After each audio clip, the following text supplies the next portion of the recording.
Hi, I'm Ronnie Walter and welcome to this video, another edition of How to Draw Things. Today we're going to talk about drawing flowers. Not how to draw specific flowers, but how to put flowers together in a way that is pleasing and fun, no matter if they're super whimsical or super realistic. I'm calling it the Floral Formula, and you'll see why when you watch the video. It's really simple, it's really fun, and I think you're going to enjoy it. I really appreciate all your comments, and I'm glad you're here. So, let's draw some flowers. Sometimes it's hard to figure out the right composition for a drawing. I have come up with a really simple formula to get you started, and I'm calling it the Floral Formula. When we want to draw some sort of floral, here's a couple of examples. I have this girl with this outlandish floral arrangement on her head. I have a simple toss pattern of little ditzy florals. And then I have something that's a little more composed in this wreath with these sweet watercolor flowers. And you'll see, we'll do a quick piece of art at the end to show you how this works in real life practice. Okay, here we go. So when I do the floral formula, let me explain the floral formula. I hardly ever draw realistic flowers. If you want to draw realistic flowers, my floral formula still works. You'll just need more reference material to what your flowers are going to look like. I always have some sort of round flower, like a rose or a ranicula or something like that. So a round bulbous type flower. And then I always have something that is sort of daisy-esque, something with petals. And again, if this is something that you want to do more realistically, this is a way to compose a grouping of flowers that works. So we have something daisy-esque, I'm calling it, something with petals. And that can go this way or it can go this way. And I often use that arrangement in the same one, but they're the same flower. And then you want something ditzy. This is sort of a fill-in flower. Maybe it's just a really cute little posy like that. Or maybe it's more of the kind of fried egg flower, or something a little more like that. So you want some sort of small flower, and that sort of fills in things. Then you'll want to add a distinctive leaf to each one of these things. And when we compose our little drawing, you'll see what I mean. So if this is say this is a rose, roses have kind of a fatter leaf like that. And something daisy-esque may have more of a long leaf. So you want to choose something that has 3 different kind of leaf forms. And if this has a stem, it has, you know, this long leaf. And maybe these are just cute little stems that, or little leaves that come off. Okay? So you want to have your 3 different forms, something round, something daisy-ish, and something ditzy. Then you want something viney. So maybe that is kind of a leaf stem like that, or something with a little pod on it, something like that, or even something that's more of a really thin leaf. But you want something viney with your 3 flowers and their corresponding leaves. So when you're putting that together, if you add each of these things, plus, plus, plus, you can end up with a really lovely variation on, it might be a bouquet, it might be in a vase, it might be in a flower pot, or any number of ways that you might need flowers. It might be like this, where we're doing this arrangement on her head. Okay, so let's just take that and say we have a rectangular vase. And remember, everything's a shape. And if you do a really loose pencil and start to put these components together. So I'm going to add my daisy-esque here, and one of my rose things here, and you can change the scale of things. So you might have smaller things of that, and then say this version is here. I like to put my bigger flowers in first, and let's have another, whoops, let's do it like that. So we'll have another one there. And then we'll start to fill in with our ditzy flowers.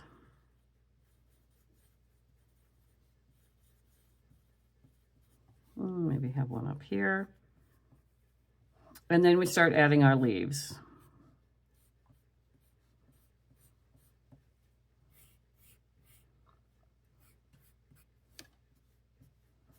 And when you start to pull this together, and then you can add your viney things. So you can see how it's easy to compose something just by using this formula. And again, because I like threes, I'm just going to put 3 of those, and then we have a really cute arrangement. See how that works? So you need a round flower, a petaled flower, a ditzy flower, and then some sort of vines with corresponding leaves. Don't overthink it. Don't overcomplicate it. And you still end up with a really lively, really loose-looking bouquet or vase of flowers. So let's do a really quick watercolor, and I'll show you what this looks like in practice. 5.5 by 8.5 piece of watercolor paper. You can do this on any size because the formula works no matter what size, what proportion you make it, whether it's a little squatty vase, a big tall vase, the formula works. So I'm just going to indicate really roughly where things are going to go in this because I'm going to first do line work. So I'm just doing a rectangle for the vase, and I'm putting one of the daisies here, and we'll indicate like the first 4 leaves because I know how that's going to work out. And then we had another one that's in here, and those 4 leaves or petals are going to come out here. And then we had one of the big roses, a little rose. There's the other version of the daisy here. It's going to come out. And then we had one of the roses small here. And we had a couple of ditzy things up here. And seriously, I am just going to draw these pretty freehand because I want them to be loose and easy. So I am using I'm using a waterproof marker. And if you're going to start with line work, obviously start with waterproof marker. And I'm just going to draw this really loosely. I want this to have a really casual, easy look. I'm not going for realism, but if you want to go for a more realistic look, you just feel free to do that. I'm just going to start drawing my line work on here. This is a 0.25 marker, and I find that when you're doing petals, if you want them to come out even, which in general we do, I start with the 4 corners, if you will, and then I'm just filling in between. And this flower is getting a little large. That's okay. And then the vase may get bigger just proportionally. So I'm just filling these in, just drawing really, really loosely.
Okay, we're gonna paint.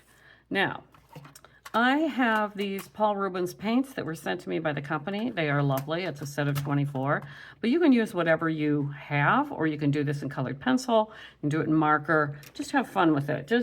Just enjoy the process. What I did is I erased my pencil line. I used a kneaded eraser, which is a very handy little thing to have. When you use watercolor paints, I have this inexpensive water bottle. I'm just going to spray my paints. And I like some pretty pure colors. I'm not getting too realistic. I'm going to use my favorite number 10 round brush, which is a Winsor Newton Cotman. Getting a decent brush is important. I have brushes in the $8, $10, $11 range that are perfectly fine. I splurged a little bit on this. It's a little over 20, but it's a great brush and it will last me a very long time. Okay. So I'm just going to go in and grab some paint. And again, I'm not getting to, this is mostly for us to demo how cute and quickly you can come up with some cute art. So I'm putting these yellow centers in, and I'm being very loose with my paint. I don't care if it goes over the black. This is why we wanted to make sure we had watercolor paint. And then I'm going to dab off my brush a little bit, and I can pick up any excess if I feel like there's too much. All right. Oh, look at that. We have daisies. And then, you know, when you're doing watercolor, obviously you don't want to do anything that's right up against that yellow. But I'm going to do kind of a warm red on the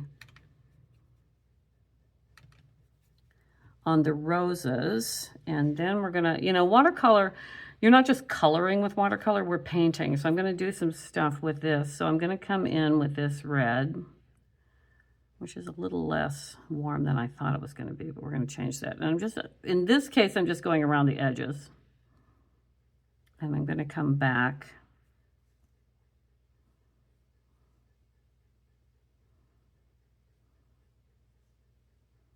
Loose, loose, loose. I love a loose watercolor. I think it's just really funny. And now I'm going to come in with, I have a orangier red.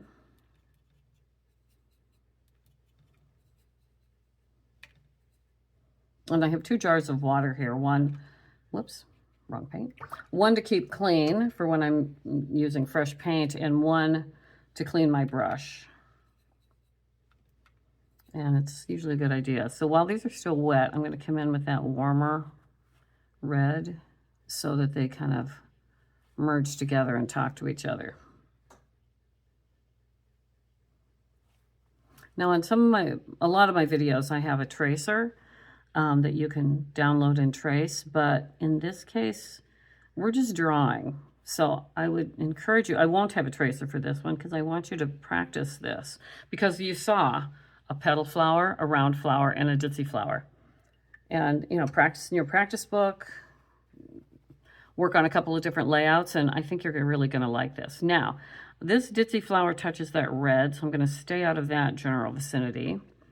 So I'm looking at the things where I can paint, otherwise you just let things dry.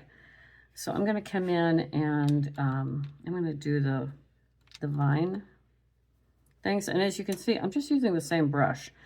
If you have a decent brush, it'll have a nice point to it, and you can get into the smallest spaces using that brush. You don't have to go to a tiny brush to do that.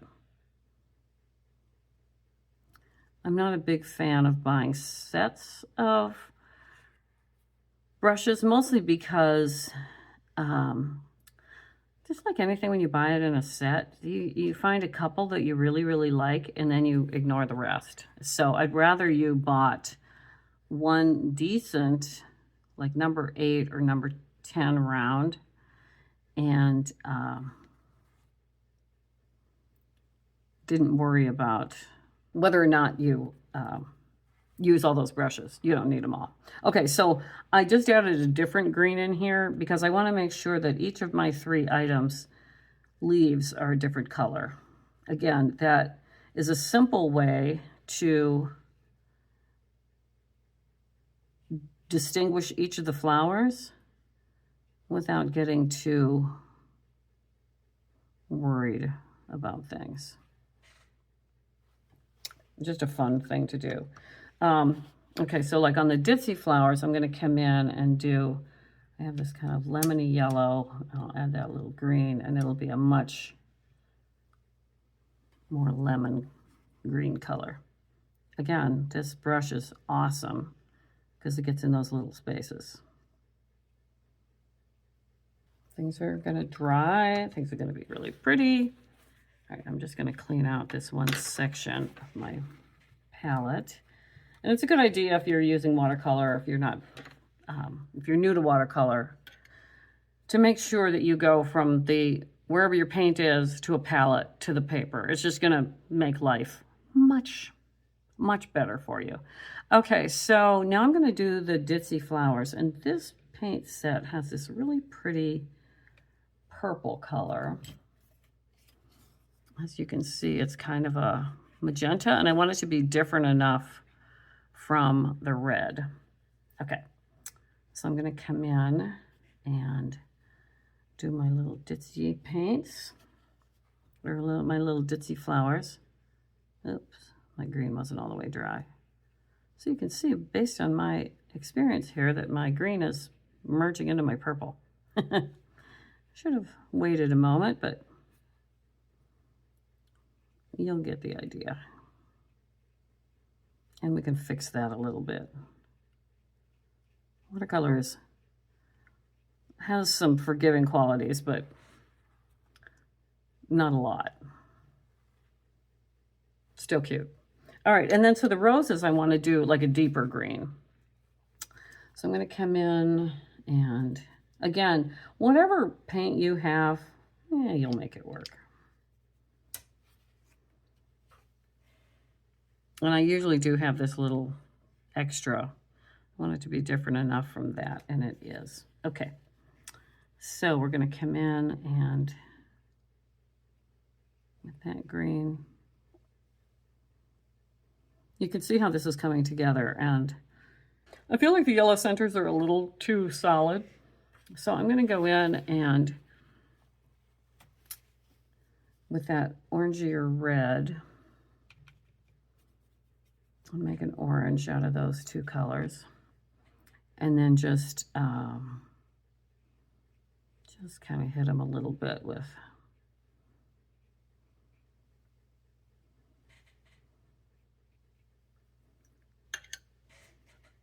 give it a little more interest. This is really cute. Okay, the final thing I'm going to do in here, well, not the final, because there's never a final, is I'm going to pick a blue. Again, depending on what paints you have, it doesn't matter what blue you have, but blue is good. I want to make sure I want it to be kind of a Cornwall blue. Okay, so I'm going to make this like a wide blue stripe, which is my favorite thing. And whenever I do a stripe, I always start, whether it's a tiny little stripe or a big wide stripe, I always start in the middle of the object. And yeah, I just committed. So I'm just making it, and you can see I'm using like the side of my brush. I'm not painting with the tip. I'm just getting that in. That's how you make it look casual and easy. I think it's a little funny here, and I'm not sure if everything's dry there, but we'll find out. Oops. I also am trying to keep my head from knocking into the light, so I don't always have the right angle on things. Yeah, that's a little... Let me just try to straighten that line slightly without dragging my hand through everything else. Okay. Cute. I really like this. I like how loose that is. It was a really fast way of drawing, and remember, we just made circles. This was a circle with petals coming off. Everything is a shape, everything is simple, and we have this instant formula for making a really cute design. Okay, the final thing I'm going to do, okay, there's two things I'm going to do. One is I'm going to come back in with that purple that I used.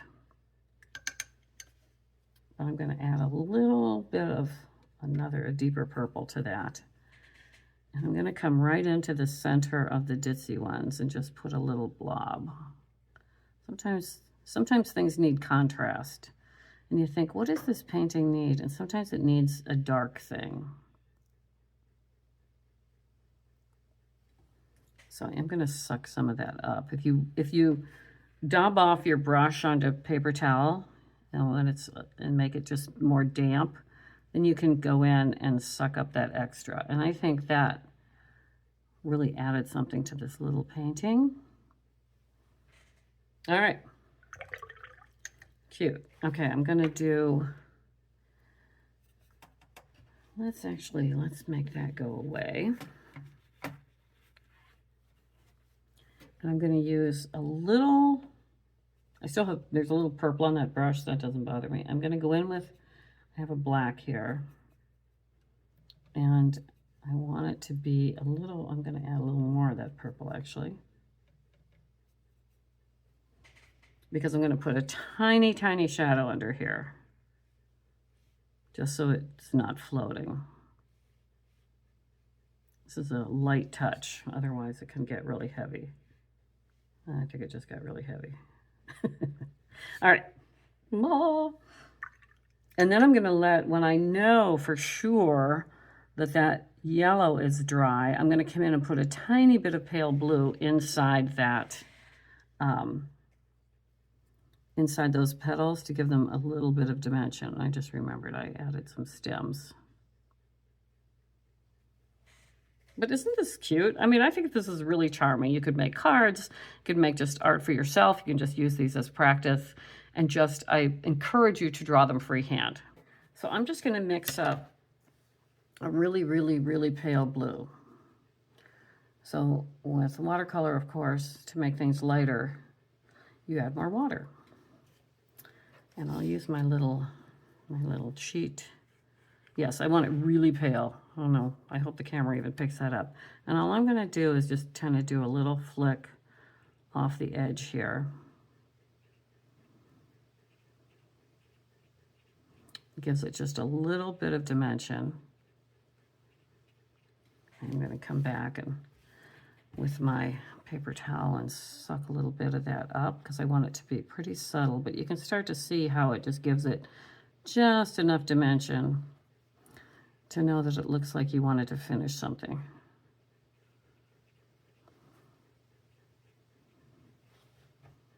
We'll do that. We'll do a little bit along the edge there, not a lot. It's almost like that little cap is casting a shadow. You know, kind of sucking it up so that it has a bit of more of a gradation. All right. Well, I'm calling this finished. The last thing we do with our little painting is we sign it. And there you go. So we'll just review. The Floral Formula by me is use a round thing, a petally thing, some ditzy things, some vines, and you put it all together using odd numbers and an arrangement that is pleasing to you. It will always come out. It will always look like just such a fresh, lovely little bouquet. Okay, well, thank you so much for being here. If you like what we do here, feel free to pop over to my website at ronniewalter.com. I have an online class that just was released and more to come. And I'd love to hear from you. And thank you for your lovely comments. You guys are amazing. So go fearlessly make some art today and have a good time. Take care. Bye.